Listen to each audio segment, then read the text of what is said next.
जय हिंद। समाजवादी साथियों, देर रात मिल्कीपुर के बाद पूर्वांचल की 4 सीटों से सपा प्रत्याशियों के नाम का हुआ ऐलान। जी हां, आज हम बात करेंगे समाजवादी पार्टी के मुखिया अखिलेश यादव जी को लेकर, जो लगातार उत्तर प्रदेश की राजनीति में चर्चाओं में बने हुए हैं। जैसा कि आप सभी लोगों को पता है, जहां पर देश भर में जो लोकसभा का चुनाव है वो संपन्न हो चुका है। लोकसभा के चुनाव के संपन्न होने के साथ ही साथ समाजवादी पार्टी देश की तीसरी सबसे बड़ी पार्टी बनी हुई है, जिसके सबसे ज़्यादा सांसद इस बार जीत कर लोकसभा में पहुंचे हैं। जहाँ पर समाजवादी पार्टी के मुखिया अखिलेश यादव जी ने इस बार के लोकसभा के चुनाव में जहाँ पर पीडीए का नारा दिया, उसी नारे का ध्यान रखते हुए अखिलेश यादव जी ने लोकसभा के चुनाव में प्रत्याशियों का ऐलान किया था।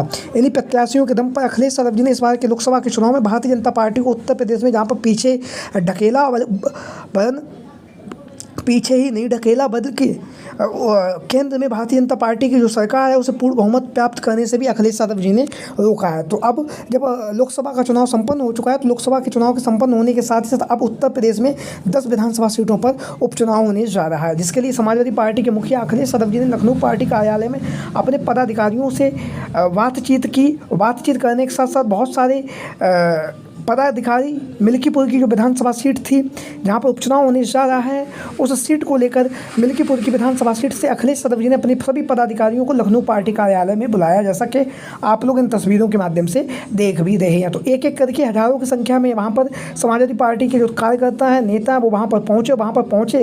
अखिलेश यादव जी ने सभी के विचार जाने, और सभी के विचार जानने के साथ साथ क्या जाति समीकरण को जाना, और उसके साथ ही साथ विधानसभा प्रभारी अवधेश प्रसाद पासी और लाल बिहारी यादव भी इस बैठक में पहुंचे, और सभी ने मिलकर वहाँ का जो हाल था उस हाल को बताया। हाल को बताने के बाद अखिलेश यादव जी के द्वारा मिल्कीपुर की विधानसभा सीट से समाजवादी पार्टी के प्रत्याशी के तौर पर, जो हमारे इस चैनल के माध्यम से लगातार हम लोग आप लोगों को सूचना दे रहे थे कि अवधेश प्रसाद पासी की जो परंपरागत सीट है मिल्कीपुर की विधानसभा सीट, जहाँ से वह कई बार के विधायक रह चुके हैं, तो उस सीट से अखिलेश यादव जी के द्वारा अवधेश प्रसाद पासी के जो पुत्र हैं अजीत प्रसाद पासी को चुनावी मैदान में उतार दिया गया है।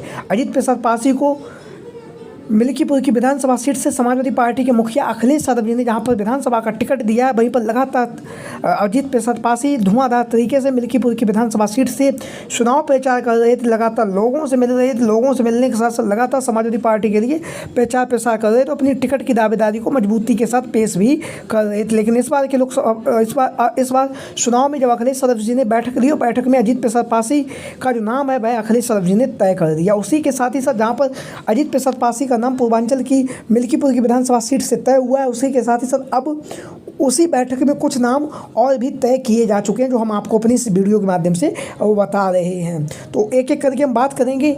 जैसा कि आप लोगों को पता, 5 विधानसभा सीटों पर पूर्वांचल में चुनाव और 5 विधानसभा सीटों पर पश्चिमी उत्तर प्रदेश में चुनाव होने जा रहा है। तो आज हम बात करेंगे पूर्वांचल की 5 विधानसभा सीटों को लेकर। मिल्कीपुर के बाद जो बची हुई जो सीटें हैं जहां पर विधानसभा उपचुनाव होने जा रहा है, उसको लेकर हम बात करेंगे। तो सबसे पहले हम बात करेंगे कटहरी की विधानसभा सीट से। कटहरी की विधानसभा सीट से यहाँ से लालजी वर्मा जी की जो पुत्री हैं डॉक्टर छाया वर्मा जी, इनका जो टिकट है वो तय माना जा रहा है।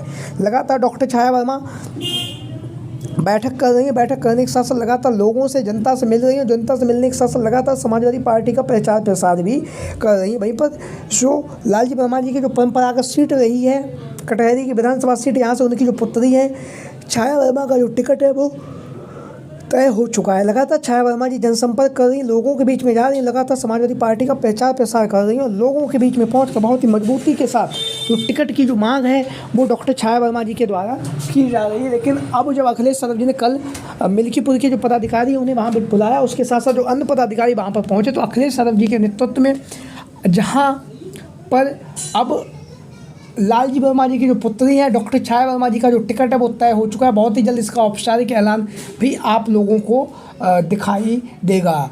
तो लगातार अखिलेश यादव जी विधानसभा चुनाव में ज़्यादा से ज़्यादा सीटें जीतने के लिए जिताऊ प्रत्याशियों को चुनावी मैदान में उतार रहे हैं। वहीं पर अब हम बात करेंगे अखिलेश यादव जी की स्वयं की जो कहल की विधानसभा सीट है। कहल की विधानसभा सीट जहाँ से समाजवादी पार्टी के मुखिया अखिलेश यादव जी रिकॉर्ड मतों से उन्होंने जीत हासिल की थी, और जीत हासिल करने के साथ ही साथ अखिलेश यादव जी के नेतृत्व में समाजवादी पार्टी ने लोकसभा के चुनाव में बहुत ही बेहतरीन और शानदार प्रदर्शन किया।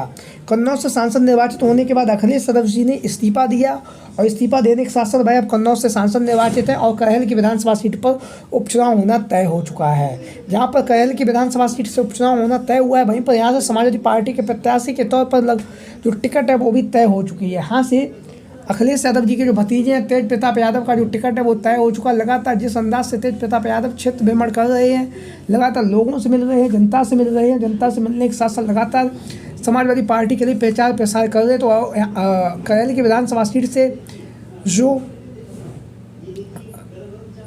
तेज प्रताप यादव हैं उनका टिकट तय हो चुका है। तेज प्रताप यादव मैनपुरी के पूर्व में सांसद भी रह चुके हैं और सांसद रहने के साथ ही साथ अब उनका जो टिकट है वो तय हो चुका है करहल की विधानसभा सीट से। बहुत ही जल्द इसका औपचारिक ऐलान होगा, लेकिन तेज प्रताप यादव लगातार करहल की विधानसभा सीट पर चुनाव प्रचार कर रहे हैं, लगातार लोगों के बीच में, जनता के बीच में पहुंच रहे हैं। जनता के बीच में पहुंचने के साथ साथ लगातार समाजवादी पार्टी का प्रचार प्रसार भी कर रहे हैं तेज प्रताप यादव करहल की जो विधानसभा सीट है यहाँ से। तो 2 विधानसभा सीटों की बात हो गई, बची हुई 2 विधानसभा सीटों को लेकर हम बात करेंगे अब आगे अपनी इस वीडियो में। जैसा कि आप लोग इन तस्वीरों के माध्यम से देख भी रहे हैं, अब हम बात करने जा रहे हैं जो सबसे ज़्यादा चर्चित जो विधानसभा सीट है वो है मिर्ज़ापुर की मंजवा की विधानसभा सीट। मिर्ज़ापुर की जो मंजवा की विधानसभा सीट है यहाँ से समाजवादी पार्टी के प्रत्याशी के तौर पर रमेश चंद्र बिंद का जो नाम है वो लगातार चर्चाओं में बना हुआ है, क्योंकि मिर्ज़ापुर की जो मंजवा की विधानसभा सीटें है बिंद बाहुल सीट है और ऐसी स्थिति में यहाँ से किसी बिंद को ही अखिलेश यादव चुनावी मैदान में उतारने जा रहे हैं। तो यहाँ से समाजवादी पार्टी की तरफ से मिर्ज़ापुर के पूर्व में लोकसभा के प्रत्याशी रह चुके और कांटे की टक्कर देने वाले अनुप्रिया पटेल जी को रमेश चंद्र बिंद का जो टिकट है वो तय हो चुका है। बहुत ही जल्द इसका औपचारिक ऐलान समाजवादी पार्टी के मुखिया अखिलेश यादव जी करेंगे, लेकिन लगातार रमेश चंद्र बिंद जनता के बीच में जा रहे हैं, लोगों के बीच में पहुंच रहे हैं। लोगों के बीच में पहुंचने के साथ ही साथ लगातार समाजवादी पार्टी के लिए प्रचार प्रसार भी कर रहे हैं और लगातार धुआंधार तरीके से जो टिकट की मांग है वो भी बहुत ही मजबूती के साथ उठा रहे हैं। तो मिर्ज़ापुर की मंजवा की विधानसभा सीट से जो मिर्ज़ापुर के लोकसभा के प्रत्याशी रह चुके हैं रमेश चंद्र बिंद का जो टिकट है वो तय माना जा रहा है, क्योंकि जो मंजवा की विधानसभा सीट है बिंद बाहुल सीट है। तो ऐसी स्थिति में रमेश चंद्र बिंद को चुनावी मैदान में उतार कर अखिलेश यादव जी कहीं ना कहीं जाति गोलबंदी करने के साथ ही साथ जो मंजवा की विधानसभा सीट है यहाँ से जीतने के लिए भी प्रयास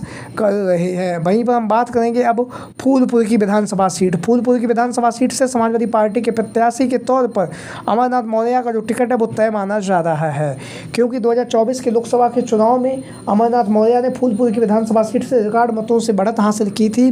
और उसके साथ ही साथ अब जब विधानसभा उपचुनाव है तो इस उपचुनाव को लेकर भी लगातार जो अमरनाथ मौर्य है वो लगातार चुनाव प्रचार कर रहे हैं, लगातार क्षेत्र भ्रमण कर रहे हैं। क्षेत्र भ्रमण करने के साथ साथ लगातार जो टिकट की मांग है वो भी लगातार अमरनाथ मौर्य के द्वारा की जा रही है। कद्दावर नेता है और उसके साथ ही साथ लगातार समाजवादी पार्टी से जुड़े भी रहे हैं और समाजवादी पार्टी के मुखिया अखिलेश यादव जी ने इन पर विश्वास करते हुए मिर्ज़ापुर की जो लोकसभा सीट है वहाँ से इन्हें चुनावी मैदान में लड़ाया। बहुत अच्छा चुनाव भी लड़े हैं, लेकिन अब जब मिर्ज़ापुर की मंजवा की विधानसभा सीट पर उपचुनाव होने जा रहा है तो इसकी भी कहीं ना कहीं जो जिम्मेदारी है जिताने की, तो यहाँ से अमरनाथ मौर्य को अखिलेश यादव जी चुनावी मैदान में उतार सकते हैं। तो लगातार अखिलेश यादव जी समाजवादी पार्टी के प्रत्याशियों को लेकर जहाँ पर मंथन का दौर जारी है, वहीं पर इन संभावित दावेदारों को लेकर आप लोगों की क्या राय है? सभी साथी कमेंट बॉक्स के माध्यम से अपनी राय ज़रूर दें। इसके साथ ही साथ जो भी साथी चैनल पर आज पहली बार आए हैं वो चैनल को सब्सक्राइब करें और वीडियो को लाइक करें। वीडियो को अंत तक देखने के लिए आप सभी का बहुत बहुत धन्यवाद एवं आभार। जय हिंद, जय भारत, जय समाजवाद, जय Akhilesh mission 2024। Thank you for watching this video. जय हिंद, जय भारत, जय समाजवाद, जय